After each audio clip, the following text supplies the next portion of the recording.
Welcome, ladies and gentlemen, to Autism Fridays with Christopher Cleveland.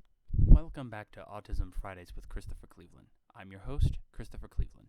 In local news, Grand County has renewed its local mask mandate amidst the surge of COVID-19 cases that have arisen within its borders in the last month. This is in spite of the fact that the state declared all the marks being met for a full reopening, even whilst also acknowledging Grand County's status in the high transmission index. This new mandate is to go into effect until the transmission rate has lowered into the same category as the other counties, whereby we're not having so many cases. To bolster my confidence in this round of a mask mandate, the county possesses 44 active cases compared to Carbon County's 9 and Emory's 4 as of recording this episode. This brings our total count up to 948 cases that were positive. We are fortunate that nothing has changed in terms of our death rates, no new deaths to report in fact, and we have 901 recovered cases compared to our current active. In other words, in Grand County, we need our masks on for a little while even through the summer, as much as that sucks to say, especially when I remember seeing the excitement expressed by a woman I was acquainted with that certain store precautions were no longer in effect during one of my last ventures into a local convenience store. Nonetheless, we have held in for this long, and I have every faith that the people of Grand County will continue to hold it together until the worst of the crisis has passed. I've lived amongst these people for 18 years, and therefore I can confidently say they are strong. They are strong in adversity, stronger than most people give them credit for. Coming up after the break, our topic of the week, our simple meditation, dedication, and some other news I wanted to share with you all that was not so local. Bye.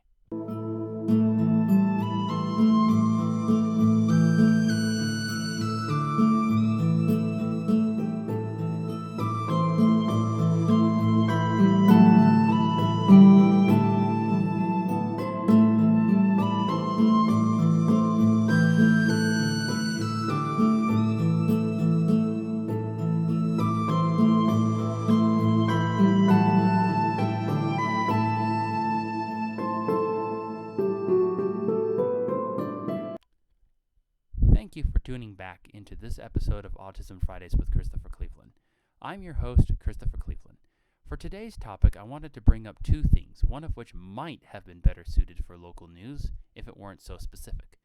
On the Facebook page for this podcast, I'm hosting a poll to find out if parents and other relatives of autistic children or adults would love a summer support group through Zoom in addition to these recordings.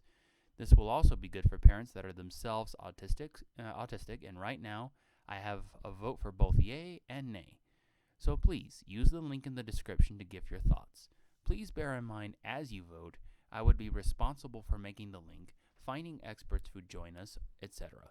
All you would have to do if you wish to join was show up at a time set aside in advance and devote about an hour or so each week of your time. I would also require no fees or anything of that nature for joining. This would also be a purely voluntary effort on my part, just like this podcast is. If you don't wish to join, no worries. This is just to gauge total interest. Moving on to the actual topic of the day, on the heels of some of the other subjects we've spoken of, I'd like us to examine the importance of having a guaranteed structure, something that's always there even when all the rest of the structure an autistic person is accustomed to having might fall around them as a result of the pandemic, among other things. See, being autistic myself, I love it when I have a routine I know I can cling to, and I do not like interruptions to that routine whenever possible. However, I had to learn how to be flexible and adaptable in jobs that required it for survival, chiefly my education work. I could make all the lesson plans I wanted, all to my heart's delight, but it could be for naught as soon as I went to execute them. In fact, I had for 2 days of my beacon work that, just my opinion, went horribly wrong for a number of reasons. But then I remembered a principle in my martial arts training that I would encourage anyone and everyone listening to consider in their lives. In my current training, the chiefest and most important thing you can do is establish roots in your connection to energies like karma, dharma, and chi, to name a few. To imagine yourself as a tree and that no matter the adversity you face in your life, remaining firmly planted in both the physical and ethereal earth beneath you. In my time training, I have learned that part of the process for me involves having one thing that no matter what else occurs, I always have it in my routine. Naturally, I made my training that one thing I have because that was the easiest I could think of. Not to mention the health benefits that have come from it and from my having been vegetarian for about 2 months now. Just to name a couple changes I've made in my life so far. So if you worry about the future of your autistic relative or worry about your child's future as an autistic parent yourself, try seeing how it might help to have one thing that above all else will always be there in your routine or your child or relative's routine, and it can be anything. It can be that you always have their back. It can be that they'll get to enjoy something they love doing for fun. The only limits you have are the limits placed by economic circumstances and your own imagination. The reason for having one thing?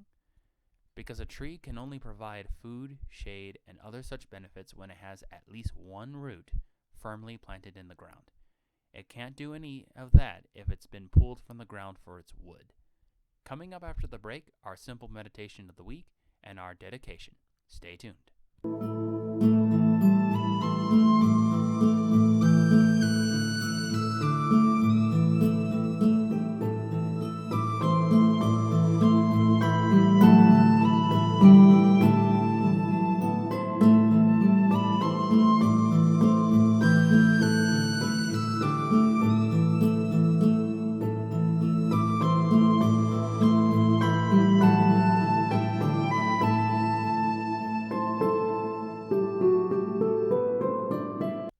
Thank you for tuning back into Autism Fridays with Christopher Cleveland. I'm your host, Christopher Cleveland. For our segment Simple Meditations, I wanted to introduce something I have been asked to do to help with my training in the powerful Kung Fu style known as Baguazhang. To give a little further clarification, this pose I'm about to share with you is something that for me has been excruciating at times.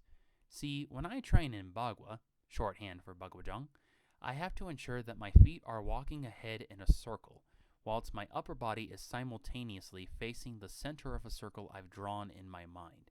And I have to maintain the pose I have in my arms do at all times, all at the same time. Fortunately, I won't be asking you to do all of this, though I will ask you to practice the pose as an immobile standing meditation. So begin with your feet together as best you're able, like you're just about to go for a walk. Then start sinking your body weight on your strongest leg and let the weaker one become loose and weight-free as it glides forward as far as you can without losing balance. After this, hold your hands in a bowl shape, but have your knuckles facing your chin, like you're going to push something down, and the thumbs facing your pelvic area.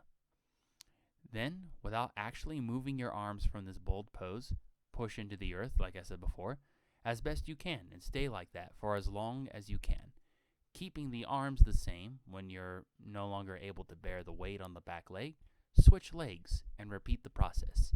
In doing this, I'm giving you the first manifestation or stance of the Qi Ling or Chinese unicorn Bagua technique, which has 8 mythical animals at its basis and within each 3 stances at least.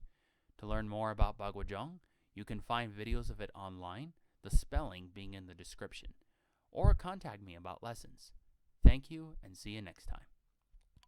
This episode is dedicated to the Southeast Utah Health Department. When COVID-19 cases began a new surge in Grand County, this department was critical in getting a renewal on the mask mandate that is now in place to mitigate the cases of COVID in Moab and the surrounding jurisdiction of the county.